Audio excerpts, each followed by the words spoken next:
नमस्कार दोस्तों, मैं सुरेंद्र कुमार धाकड़ एक बार फिर से आपके साथ जुड़ा हूँ सर्वक कोचिंग संस्थान के प्लेटफॉर्म पे, जिसमें हम लोग बात कर रहे हैं साउथ अमेरिका कॉन्टिनेंट की। पिछली क्लास में हमने साउथ अमेरिका कॉन्टिनेंट की कुछ बेसिक्स को देखा था, जिसमें हमने फिजिकल स्थिति की बात की थी। वापस से एक बार देख लेते हैं चीजों की हमने बात क्या की थी। तो हमने देखा था इसकी खोज के बारे में। खोज किसने की थी? कोलंबस ने की थी। रेड इंडियन, उनके लोगों को कहा गया यहाँ को रेड इंडियन। जो मूल निवासी है, रेड इंडियंस के अंदर शामिल होते हैं जो साउथ अमेरिका के मूल निवासी है, उसमें अज़्टेक, माया, चिप्चा और इंका है। और ये अलग अलग क्षेत्रों में क्या कर रहे थे? निवास कर रहे थे। किसमें? आपका साउथ अमेरिका महाद्वीप के अंदर, जिसमें मैक्सिको वाले हिस्से पे, होंडुरास में, एंडीज में और उत्तरी एंडीज वाले हिस्सों में निवास कर रहे थे।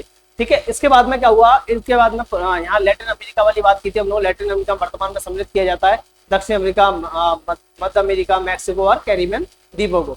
ठीक है। उसी तरह से वर्ग संकर प्रजातियों की बात की थी। ज्यादा थोड़ा टाइम खराब नहीं करेंगे हम लोग, आगे के सेगमेंट पे चलेंगे हम लोग सीधा। ये सब पढ़ने के बाद में जैसे ही अपना डिवीजन क्या था, क्या इसका फिजिकल डिवीजन क्या है, मतलब इसके भौतिक स्वरूप को देखा कि कहाँ पे इसमें उच्चा बच्चे दिखाई दे रहे हैं। जो लिप्स की बात कर रहे हैं हम लोग साउथ अमेरिका के अंतर्गत, वो कहाँ कहाँ दिखाई दे रहे थे अपने को। जिसमें अपने एंडीज की बात की थी, हमने पूर्वी उच्च भूमि क्षेत्र की बात की थी, हम लोगों ने बात की थी इसी के अंतर्गत तो मध्यवर्ती निम्नवर्ती भूमि की बात की थी। और उसके बाद अंत में देखा था हमने इसके चौथे डिवीजन के तौर पर वो तटवर्ती मैदानों की बात की थी। आई होप कि आपको बहुत अच्छे से समझ में आई होगी और आपने साथ साथ मैपिंग भी किया होगा मेरे साथ साथ। ठीक है। अभी हम नया सेगमेंट इसका स्टार्ट करने जा रहे हैं। इसके बारे में डिस्कस करेंगे आज हम इसकी क्लाइमेट को क्या डिस्कस करेंगे? साउथ अमेरिका की क्लाइमेट को हम लोग डिस्कस करेंगे आज। क्लाइमेट के बारे में देखते हैं क्या स्थिति है इसकी क्लाइमेट की। साउथ अमेरिका की जो क्लाइमेट है उसकी बात कर लेते हैं। अच्छा, क्लाइमेट को डिस्कस करने से पहले देखो, जब मैंने पहली स्टार्टिंग क्लास आपके लिए है, उस स्टार्टिंग क्लास में आपको पता होगा मैंने बताया था आपको यहाँ इक्वाडोर, यहाँ क्या है? इक्वाडोर। और इक्वाडोर के बाद में आपका कोलंबिया, कोलंबिया के बाद ब्राजील, ब्राजील से होकर के एक लाइन गुजरती है, एक रेखा गुजरती है, अक्षांश रेखा गुजरती है, जिसका नाम क्या है? 0 डिग्री अक्षांश रेखा। ठीक है, ये ध्यान रखिएगा। उसके अलावा एक बताया था मैंने आपको कि अपना जो उत्तरी चिली है, उत्तरी चिली, अर्जेंटीना, पराग्वे और ब्राजील, पराग्वे और ब्राजील से होकर के एक और रेखा निकलती है यहाँ से, जिसका नाम है 23.5 डिग्री। यहाँ कलर चेंज कर लेते हैं हम लोग,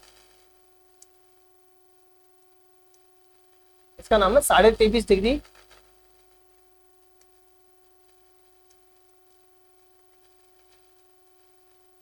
साउथर्न अक्षांश रेखा, जिसको बोलते हैं अपन लोग क्या? मकर रेखा बोलते हैं। बात समझ रहे होंगे आप लोग। मैं ये बात क्यों बता रहा हूँ? क्योंकि क्लाइमेट पे बहुत बड़ा इफेक्ट डालने वाली है। आपने एक टॉपिक पढ़ा होगा ज्योग्राफी के अंतर्गत, इसमें होगा ग्लोबल विंड सिस्टम। और ग्लोबल विंड सिस्टम में हमने देखा होगा कि कुछ विंड है जो परमानेंट रूप से पृथ्वी के ऊपर चलती है। कुछ विंड क्या है? परमानेंट चलती है, जिनको बोलते हैं प्राइमरी विंड या परमानेंट विंड बोलते हैं हम लोग। जैसे इनमें आती है आपकी ट्रेड विंड्स। क्या आती है आपकी? पहली जो आती है ट्रेड विंड, दूसरी आती है आपकी वेस्टर्ली,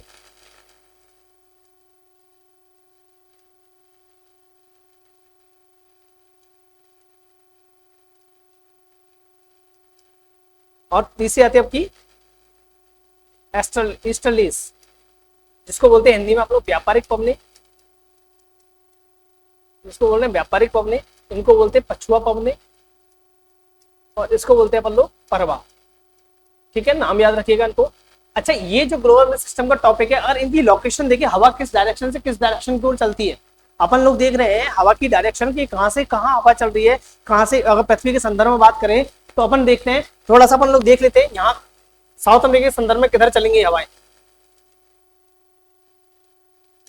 देखो, जब बात करते हैं ट्रेड विंड्स की, तो ट्रेड विंड्स हमेशा इस तरह से आपकी ट्रेड विंड्स चलती है इस तरह से।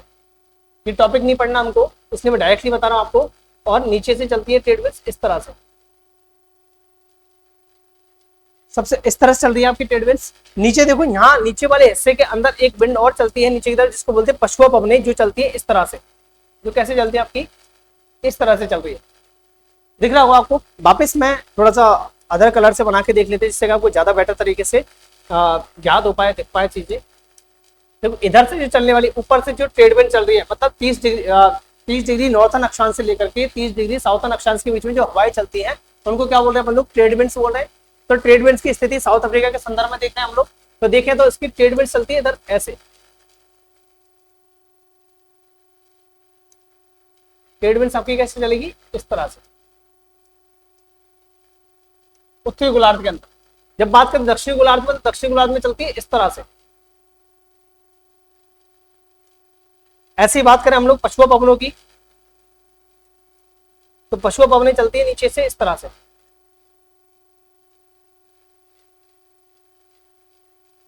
ये पवने कुछ इस तरह से चलती है। देखना ये डायरेक्शन याद रखना आप हवा की, और ये हवा की डायरेक्शन की वजह से क्या होगा, क्लाइमेटिक चेंज आएगा।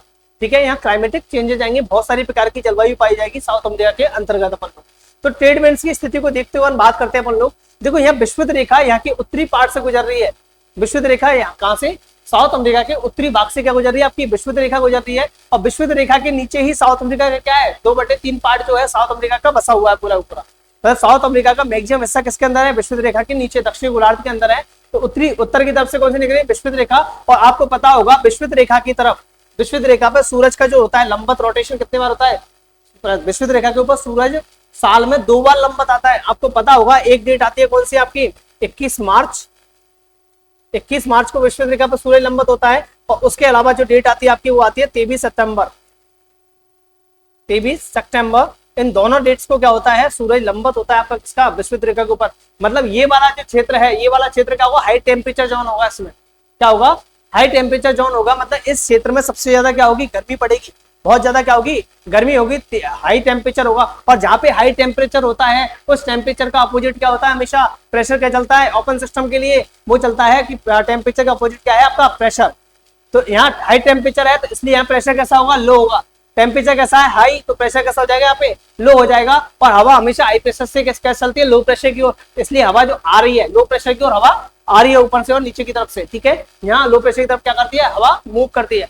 इसका मतलब क्या हुआ कि यहाँ हवा आएगी, इस और इस जोन की तरफ क्या आएंगी, हवाएं चलेंगी, क्योंकि ये लो प्रेशर एरिया है। लो प्रेशर एरिया में होने के कारण से यहाँ जो टेम्परेचर होगा वो बहुत ज्यादा होगा, प्रेशर बहुत ज्यादा कम होगा। और उसकी वजह से क्या होगा, यहाँ की जो वनस्पति होगी, यहाँ जो बारिश होगी, हैवी रेन होगी।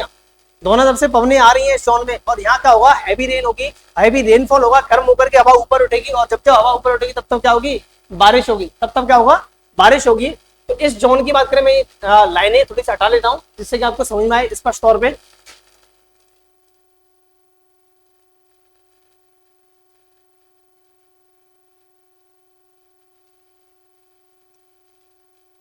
आई होप आपको डायरेक्शन समझ में आ रही होगी शायद इसकी, कि डायरेक्शन कैसे होने वाली है हमारी हवाओं की, किस तरह से अलग अलग जोन में कैसे हवाओं की डायरेक्शन रहने वाली है, किधर से किधर ट्रेड विंड्स मूव कर रही है। बाद में हम लोग ग्लोबल विंड सिस्टम करके टॉपिक पढ़ेंगे, उसमें बहुत अच्छे से हमारे समझ में आएगी ये बात कि क्यों ये हवाएं इधर से इधर चलती है। हवाओं की डायरेक्शन के बारे में पूरी नॉलेज मिलेगी हमको जब ग्लोबल विंड सिस्टम पढ़ेंगे। उसमें प्राइमरी, सेकेंडरी और टर्शरी विंड को पढ़ेंगे पूरा डिटेल से हम लोग, तब बात करेंगे इसके बारे में हम लोग।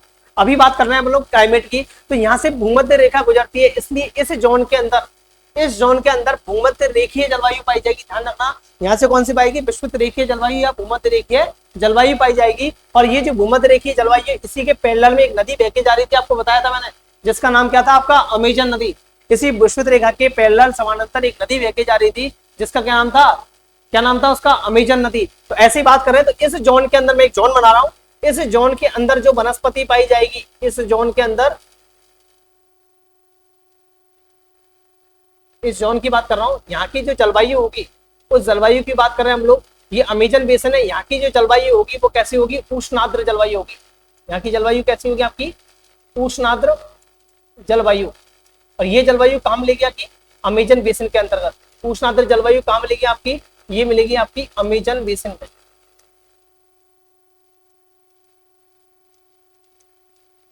कहाँ मिलेगी आपकी, अमेजन बेसिन के अंदर ये उष्णाद्र जलवायु मिलेगी आपको। और इस उष्णाद्र जलवायु को अपन बोलते हैं विषुवतीय जलवायु या विषुवत रेखीय जलवायु।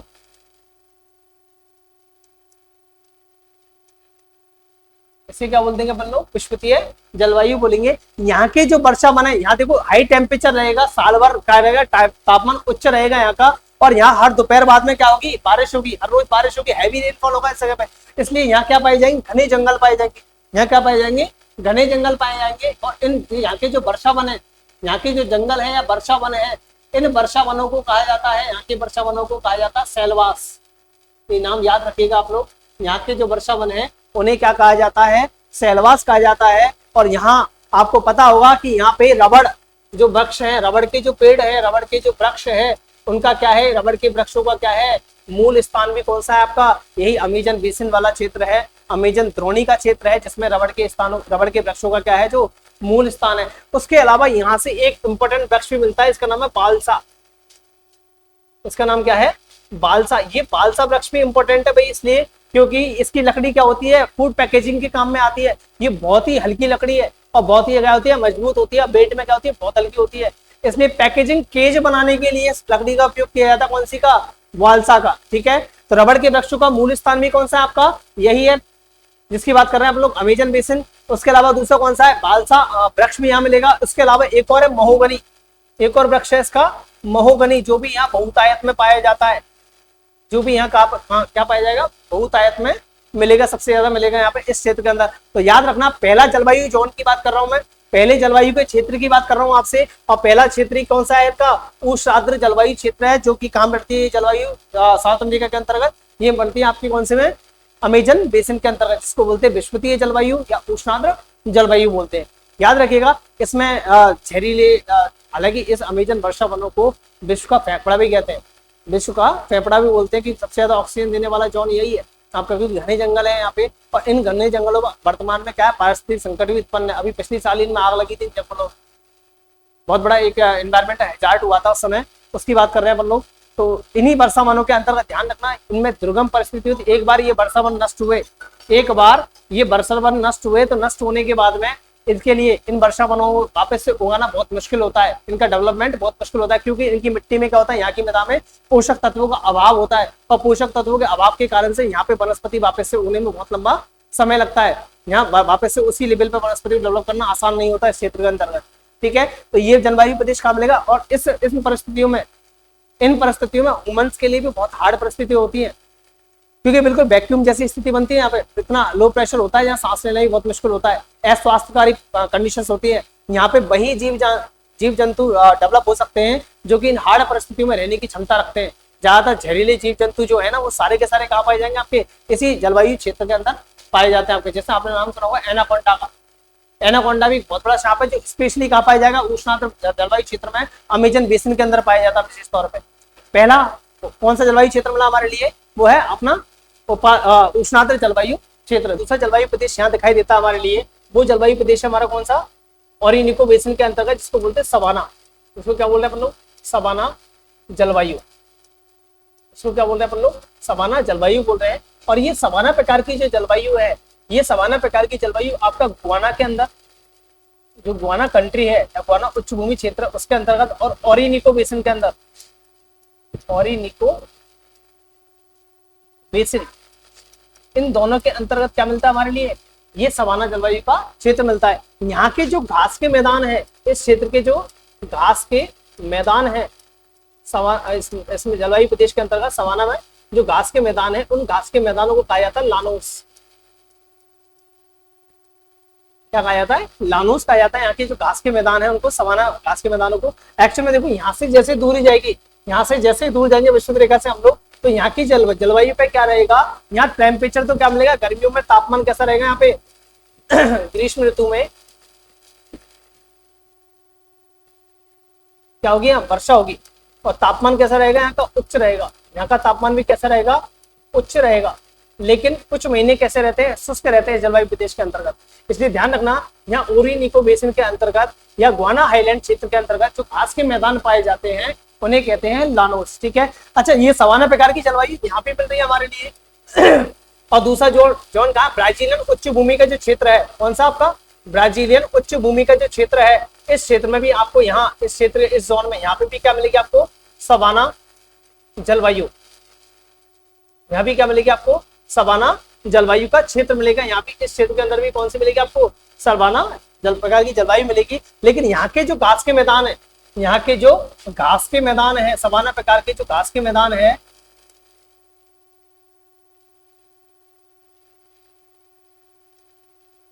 इन घास के जो मैदान है, इनको यहाँ कहा जाता है कंपोस।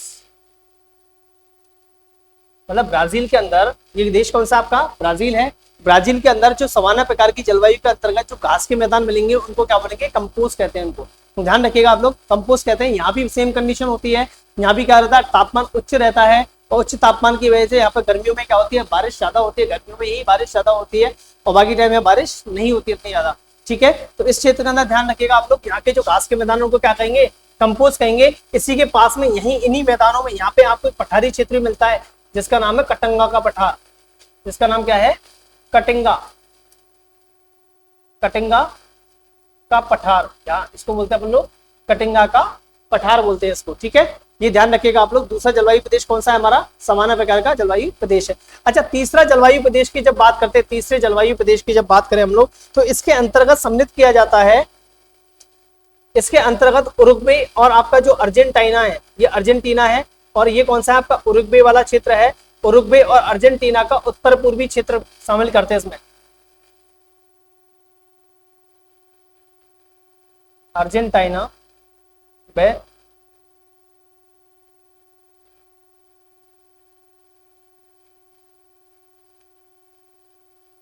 उरुग्वे, अर्जेंटीना व उरुग्वे का उत्तर पूर्वी भाग को क्या करते हैं, शामिल करते हैं तीसरे जलवायु प्रदेश में। और ये तीसरा जलवायु प्रदेश आपका कहलाता है, इस प्रदेश को बोलते हैं आपके को क्या, प्रेरी, प्रेरी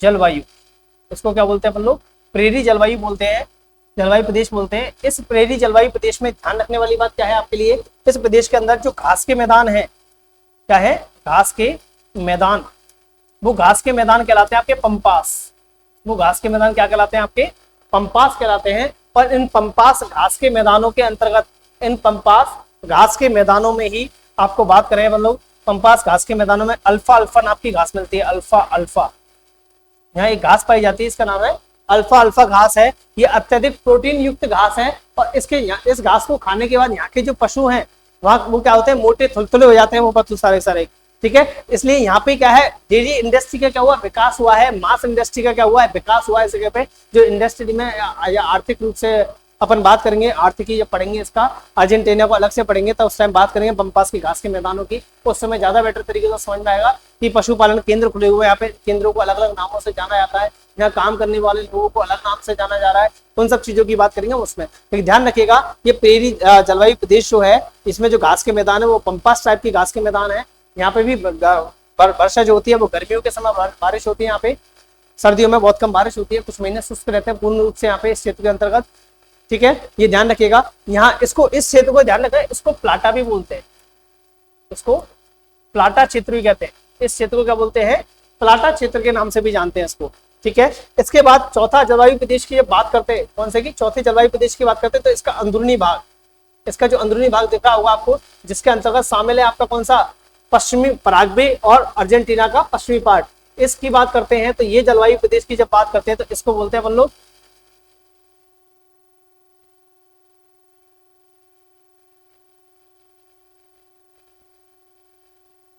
उष्णकटिबंधीय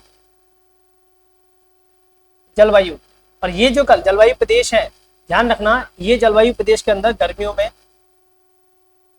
गर्मियों में अत्यधिक बारिश होती है, और गर्मियों में अत्यधिक बारिश के कारण से यहाँ क्या बन जाते हैं, दलदल बन जाते हैं, यहाँ क्या बन जाते हैं, दलदली क्षेत्र या दलदल क्षेत्र, दलदली क्षेत्रों का क्या होता है, निर्माण होता है। और इन दलदली क्षेत्रों को कहते हैं ग्रान चाको, इन दलदली क्षेत्रों को क्या बोलते हैं, ग्रान चाको, इन दलदली क्षेत्रों को क्या बोलते हैं, ग्रान चाको कहते हैं। इस जगह पे बात समझ में आ रही होगी। चौथा जलवायु प्रदेश है, ये कौन सा था अपना, तीसरा, और ये हमारा चौथा जलवायु प्रदेश है, जिसमें क्या बोलते हैं हम लोग, उष्णकटिबंधीय जलवायु प्रदेश है क्षेत्र में। और यहाँ गर्मियों में क्या होती है, अत्यधिक बारिश होती है, दलदली क्षेत्रों को क्या हुआ है, यहाँ पे निर्माण हुआ है, इन दलदली क्षेत्रों को क्या बोलते हैं, ग्रान चाको बोलते हैं। अच्छा, ग्रान चाको क्षेत्र का जो प्रमुख वृक्ष है वो है क्यूबे ब्रेको,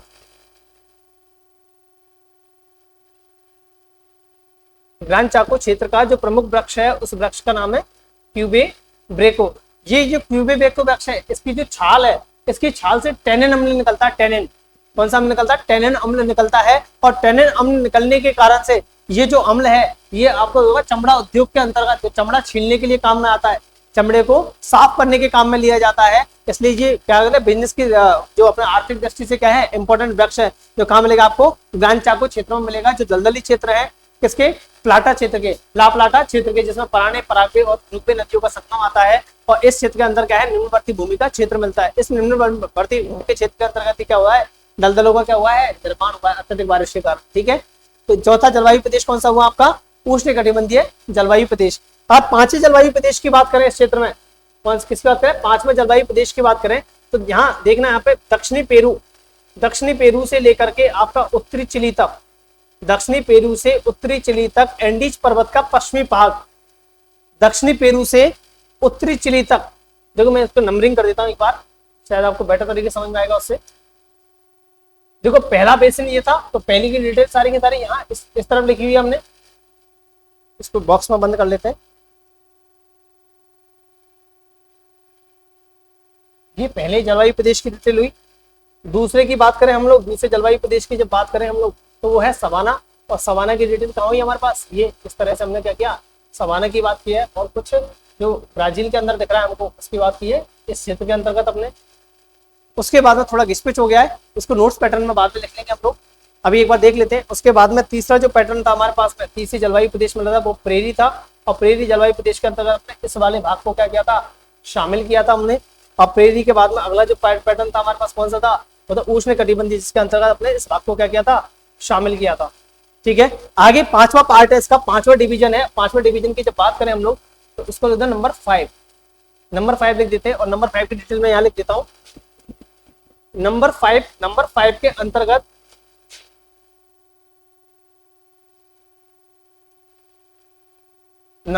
अंतर्गत यहाँ जो जलवायु प्रदेश मिलेगा आपको, वो जलवायु मिलेगी, यहाँ पे मिलेगी उष्ण कटिबंधीय मरुस्थली, उष्ण मरुस्थली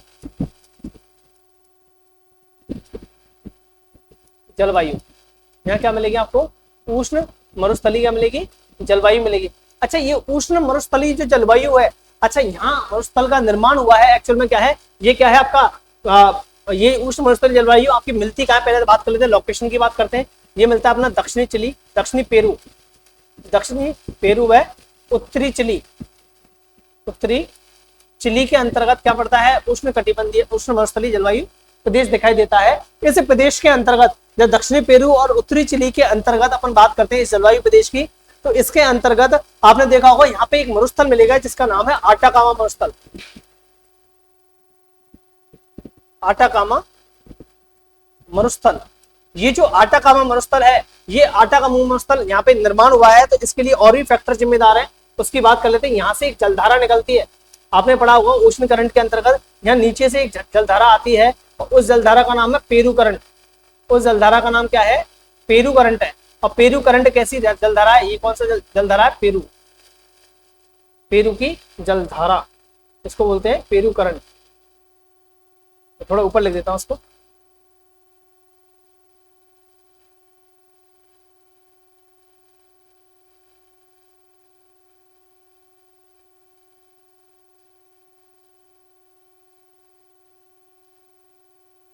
पेरू जलधारा, ये जो पेरू की जलधारा है, ये कैसी जलधारा है आपकी, ठंडी, कैसी जलधारा है, ठंडी जलधारा है। और ठंडी जलधारा होने के कारण से इस क्षेत्र में क्या करती है, हाई प्रेशर का क्षेत्र बनाती है, हाई प्रेशर जोन का निर्माण करती है। और ये हाई प्रेशर जोन में आने के कारण से इस क्षेत्र में क्या होती है, बारिश नहीं होती है, क्योंकि हवा नीचे से ऊपर नहीं उठती है, यहाँ ऊपर से नीचे हवा उतरती है। हवा का क्या होता है, अवतरण होता है इस क्षेत्र में। इसके कारण से क्या होता है, ये हाई प्रेशर जोन है, हाई प्रेशर जोन की वजह से यहाँ क्या हुआ है, डेजर्टों का निर्माण हुआ है। आइए कंसेप्ट की बात करें इसके बारे में, तो जहां से आप भी देखोगे वैसे संदर्भ में जहां से ठंडी जलधाराएं निकल रही हैं, उस क्षेत्र के अंदर वहां की जो कोस्टल एरिया है, उन कोस्टल एरिया पे क्या हुआ है, मरुस्थलों का क्या हुआ है, निर्माण हुआ है। एक कंडीशन है मरुस्थलों के निर्माण होने की, कि ठंडी जलधारा यहाँ से निकलती है, वहीं से क्या होता है, हाई प्रेशर जोन बनता है। हाई प्रेशर की वजह से क्या होता है, यहाँ पे बारिश कम होती है, और बारिश कम होना भी एक रीजन है किसका, मरुस्थल के बनने का। तो यहाँ से कौन सा निकल रहा है, पेरू करंट निकल रहा है, जिसके कारण से यहाँ की जलवायु कैसी है, मरुस्थलीय जलवायु दिखाई देती है यहाँ पे इस क्षेत्र के अंतर्गत। और ये जो क्षेत्र है आपका पेरू करंट और या उत्तरी चिली जो दिखता है आपको, उत्तरी चिली वगैरह जो दिख रहा है आपको, आटाकामा मरुस्थल है, ये क्षेत्र दिख रहा है। यहीं पे याद रखना, यहीं पे इसी जोन के अंतर्गत आपका, इसी जोन के अंतर्गत उत्तरी चिली में यहाँ एक स्थान है जिसका नाम है अरिका। यहाँ एक स्थान है अरिका, जो विश्व का क्या है, सबसे सूक्ष्मतम स्थान है, विश्व का शुष्कतम स्थान। कहां पड़ता है आपका, उत्तरी चिली के अंदर पड़ता है, ये लोकेशन है उसकी, उत्तरी चिली के अंतर्गत पड़ता है। और इसके अंतर्गत क्या है, बिल्कुल यहाँ अरिका नामक स्थान है। इस अरिका में बिल्कुल भी बारिश नहीं होती है, ना के बराबर बारिश होती है इस क्षेत्र के अंतर्गत, इसलिए विश्व का सबसे ज्यादा क्या है, शुष्कतम स्थान है। ठीक है, ये पांचवा जलवायु प्रदेश हुआ इसके अंतर्गत।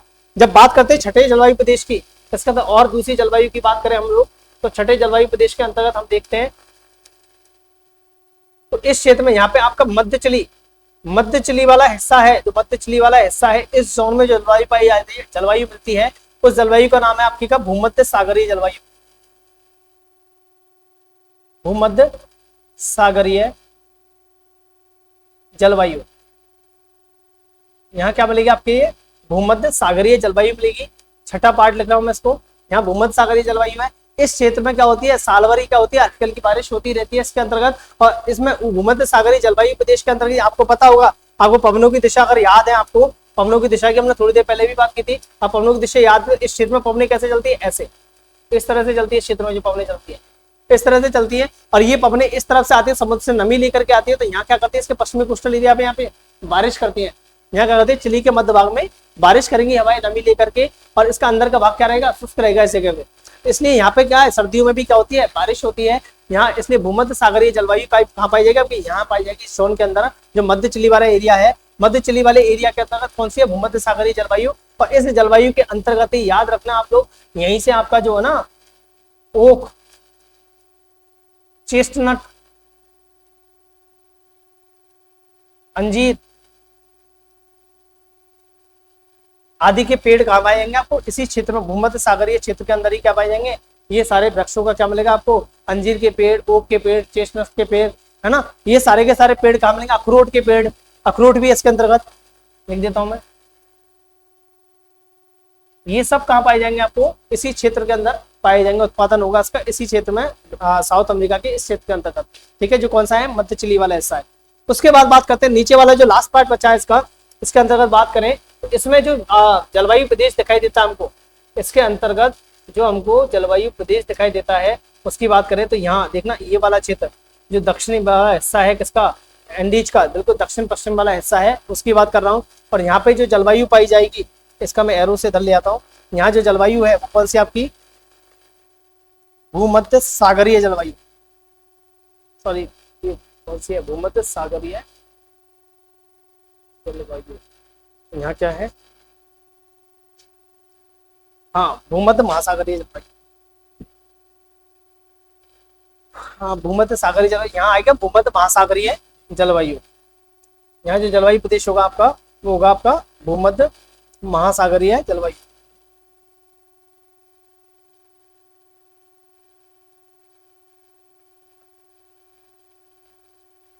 आपको पता है इस जोन के अंतर्गत यहाँ बारिश का होगी, हैवी रेन होगी पूरे टाइम। कभी भी जैसे भूमध्य सागर के जो सागरीय क्षेत्रों के पास में जैसी जलवायु पाई जाती है, उसी तरह की जलवायु यहाँ पाई जाएगी। और यहाँ के प्रमुख वृक्ष के रूप में, प्रमुख वृक्ष के रूप में चीड़ का वृक्ष को, कौन सा वृक्ष होगा यहाँ का, प्रमुख वृक्ष के तौर पे होगा चीड़। ये याद रखिएगा, जलवायु प्रदेशों को 7 जलवायु प्रदेश है। उसके अलावा यहाँ एक मरुस्थली पार्ट और भी है, यहाँ इसके अलावा एक और मरुस्थली पार्ट है, उसकी भी बात कर लेते हैं हम लोग। इस जोन में यहाँ पे जहाँ पर कहा पेंटागोनिया का पठार, यहाँ क्या है, पेंटागोनिया का पठार है। इस पेंटागोनिया के पठार के अंतर्गत शीतोष्ण मरुस्थलीय जलवायु मिलती है। यहाँ कौन सी मिलती है आपकी, शीतोष्ण मरुस्थलीय जलवायु। कौन सी मिलेगी आपको, शीतोष्ण मरुस्थलीय जलवायु मिलेगी। देखो ये उष्ण कटिबंध में, इसलिए उष्ण मरुस्थलीय जलवायु है, उष्ण कटिबंधीय जलवायु मरुस्थलीय जलवायु है। यहाँ पे कौन सा, शीतोष्ण कटिबंध, इसलिए शीतोष्ण मरुस्थलीय जलवायु इसके अंतर्गत। आई होप आपको समझ में आया होगा जलवायु का सेगमेंट। अच्छा, इसकी एक और स्पेशलिटी है साउथ अमेरिका की जलवायु का। ये तो पोर्शन हुआ किसके बारे में बात की मैंने, जलवायु के बारे में। उसके अलावा आप मैपिंग कीजिएगा, आपको बहुत आसानी से चीजें समझ में आ जाएंगी, इतना मुश्किल भी नहीं है, चीजें बहुत आसान है। उसके बाद बात करें तो इसके अंतर्गत कुछ स्पेसिफाई स्पीसीज है, कुछ स्पेसिफाई क्या है, जीव जंतु पाए जाते हैं जो केवल कहाँ मिलेंगे आपको, साउथ अमेरिका के अंतर्गत मिलते हैं, जो स्पेशल है उनकी बनावट के आधार पे या उनकी क्वालिटी के आधार पे या उनकी स्ट्रक्चर के आधार पे अपन लोग उनको स्पेशल करते हैं। वर्ल्ड में और कहीं नहीं मिलते, सब कहाँ मिलेंगे आपको, साउथ अमेरिका में मिलेंगे। उनकी बात करें, जीव जंतु की बात कर लेते हैं जोन में, जैसे कि अपन आगे देखते हैं। आगे बात करें, सबसे पहले ये जो आपको दिख रहा होगा, ये चित्र दिख रहे होंगे कुछ बहुत सारे आपको, जिसके अंतर्गत पहला जो चित्र है इसकी बात कर लेते हैं। ये जो पक्षी है, ये जो पक्षी दिख रहा होगा, इसका नाम है कैंडोर। इस पक्षी का नाम है कैंडोर। ये ओनली कहाँ मिलता है आपका, साउथ अमेरिका के अंतर्गत ही मिलता है कैंडोर। और ये ऐसा पक्षी है जो विश्व का सबसे बड़ा शिकारी है, विश्व का सबसे बड़ा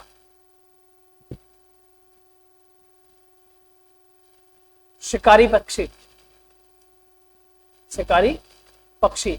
ये कैंडोर सिर्फ कहाँ मिलेगा आपके लिए, साउथ अमेरिका के अंतर्गत ही मिलेगा। ये चित्र इसलिए इंपॉर्टेंट है, ये चित्र लेना हमारे लिए आवश्यक इसलिए था क्योंकि हमारे लिए क्या है, चित्रों से क्या होती है, चीजें हमको याद हो जाती है। इसका नाम याद रखिएगा, इसका नाम है कैंडोर, जो कि विश्व का सबसे बड़ा क्या है, शिकारी पक्षी है। उसके बाद में दूसरी बात करें हम लोग, दूसरा क्या है इसके अंतर्गत, उसकी बात कर लेते हैं।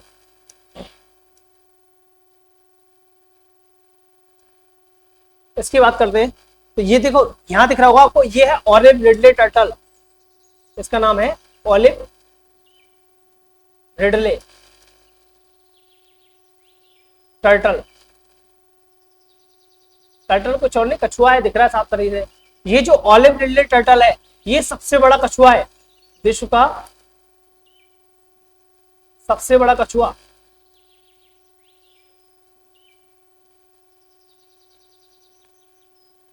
विश्व का सबसे बड़ा टर्टल कौन सा है, ऑलिव रिडले टर्टल है। इसकी जो प्रजनन स्थली है, इसकी जो क्या है प्रजनन स्थली है, वो आपको पता होगा, मैंने एक आइलैंड बताया गालापागोस, एक आइलैंड बताया था गालापागोस, उस पे क्या है, इस ऑलिव रिडले टर्टल की क्या है प्रजनन स्थली है, जो सर्वाधिक कहाँ मिलता है, इसी आइलैंड के ऊपर पाया जाता है हमारे लिए। तो दूसरा जो स्पीशीज है उसमें ध्यान रखिएगा आप लोग, इसका नाम क्या है आपका, ऑलिव रिडले टर्टल है। ठीक है, अगला, इसको तो आप लोग जानते ही हो, सब जानते हैं इसको, ये है, इसके ऊपर तो मूवी भी बनी हुई है आपकी कई सारी। इसका नाम है एनाकोंडा। ये एक सांप की प्रजाति है जो कि करीब 10 से 12 मीटर तक क्या होता है, लंबा होता है, 10 से 12 मीटर तक लंबा होता है। अमेजन के जंगलों में बहुतायत में मिलता है, बहुत ज्यादा, जो मेनली पाया जाता है कहाँ मिलेगा, ये अमेजन के जंगलों में मिलता है। उसके अलावा बात करें हम लोग, ये जो दिख रहा है आपका स्पेसिस, इसका नाम है आपका अर्मेडिलो। अर्मेडिलो देखना इसको, इसकी स्पेशलिटी क्या है कि ये जो अर्मेडिलो है, ये अर्मेडिलो इस तरह का जानवर है, इस तरह का जीव है जो क्या करता है, विपत्ति के समय अपने आप को समेट करके बहुत छोटा कर लेता है। इसका जो खोल है ना, इसी में अपने शरीर को छुपा लेता है, जैसा अपन देखते हैं जाऊ चूहा, उसको देखते हैं उसकी तरह अपने आप को क्या कर लेता है, बिल्कुल सुकड़ लेता है, समेट करके बिल्कुल छोटा कर लेगा, अपने खोल में अपने आप को क्या करेगा, ढक लेगा। मतलब इसको कह सकते हैं, मतलब विपत्ति के समय इसकी स्पेशलिटी क्या है कि विपत्ति के समय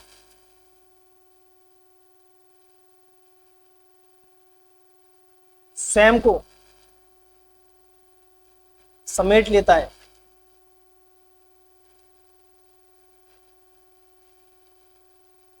ठीक है, उसके अलावा अगली स्पीसीज है प्यूमा, ये तो आप जानते होंगे, जो शेर की प्रजाति है प्यूमा, वो भी यहीं पाया जाता है, इन्हीं एंडीज वाले क्षेत्रों में ये प्यूमा मिलता है हमारे लिए।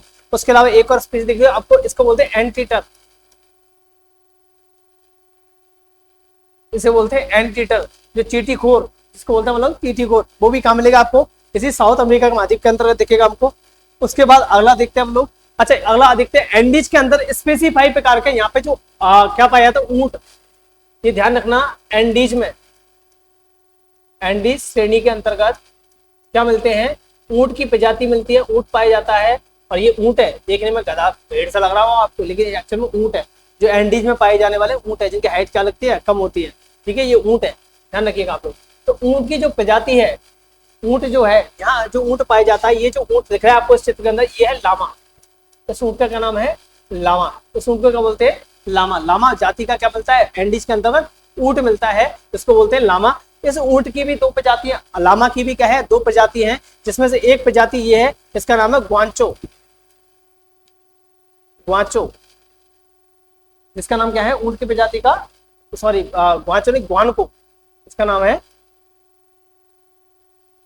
ग्वानको। ठीक है, और इस जो दूसरी प्रजाति है इसकी, इसका नाम है अल्पाका, इसको बोलते हैं अल्पाका। ये दोनों ही क्या है, ऊंट की प्रजाति हैं, जो कि लामा की ही प्रजातियां हैं। एंडीज के अंदर ये लामा ऊंट पाया जाता है, इसकी प्रजाति है जिसके क्या होते हैं, ग्वानको और अल्पाका, ये भी याद रखिएगा आप लोग। उसके अलावा यहाँ आपको दिख रहा होगा एक और है, इसका नाम है रिया।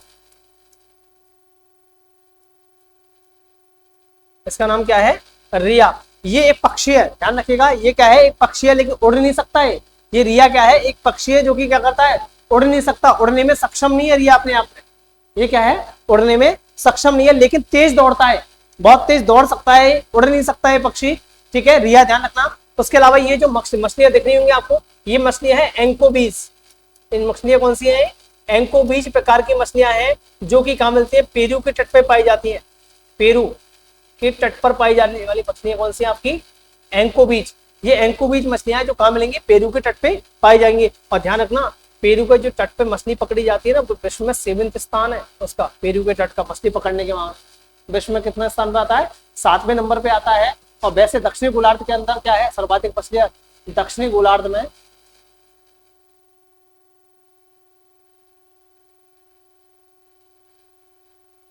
दक्षिणी गोलार्ध में सर्वाधिक मछलियां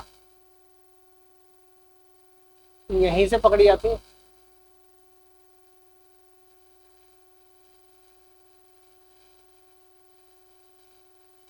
याद रखिएगा इसके बारे में भी, एंको बीच के बारे में भी, कि पेरू के तट पे है, पेरू के तट पे ये एंको बीच टाइप की मछली पाई जाती है, जिन्हें आप याद रखना। इसी पेरू के तट पे जब मैं बात करूंगा आगे, तो पेरू के तट पे ही इन्हीं मछलियों को खाने के लिए गुआनो पक्षी आता है, और गुआनो पक्षी अपनी बीट से क्या देता है, नाइट्रेट देता है।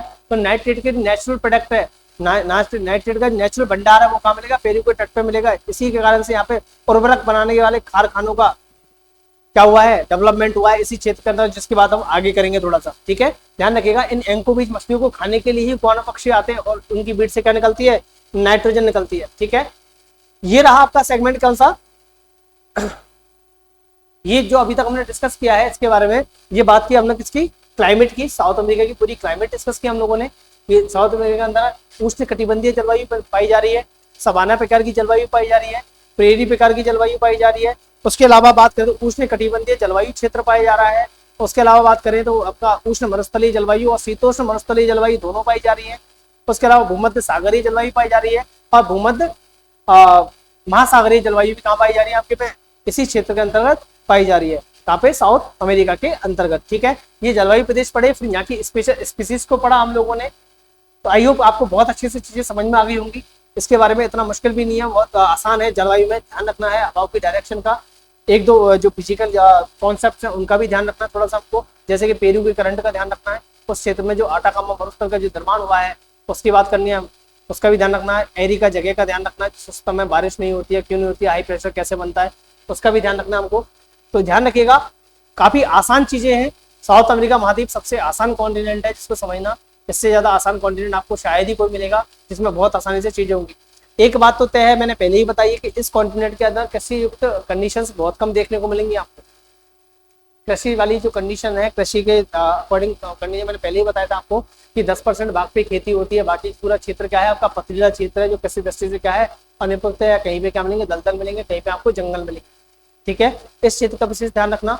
उसके अलावा आय के सेगमेंट में अब इसका आर्थिक परिदृश्य देखेंगे हम लोग, अलग अलग देशों की बात करेंगे, हम लोग ब्राजील की बात करेंगे, हम लोग बात करेंगे अर्जेंटीना की बात करेंगे, हम लोग पेरू की बात करेंगे, हम लोग चिली की बात करेंगे, अलग अलग देशों की बात करेंगे, यहाँ के उद्योगों की बात करेंगे, वहाँ के खनिजों की बात करेंगे, जो हम लोग अगली क्लास में, अगले सेगमेंट में आपसे डिस्कस करने वाले हैं। दोस्तों बस आपसे इतना ही कहूंगा कि चैनल को सब्सक्राइब करें आप लोग, ज़्यादा से ज़्यादा लोगों को शेयर करें अगर वीडियो पसंद आया हो आपको। अगर कोई भी आपको क्वेरीज है या कुछ भी आपको कॉम्प्लीमेंट है या कमेंट है, जो आपके कमेंट बॉक्स में आप डाल सकते हो, उसका रिप्लाई करेंगे हम लोग। ठीक है दोस्तों।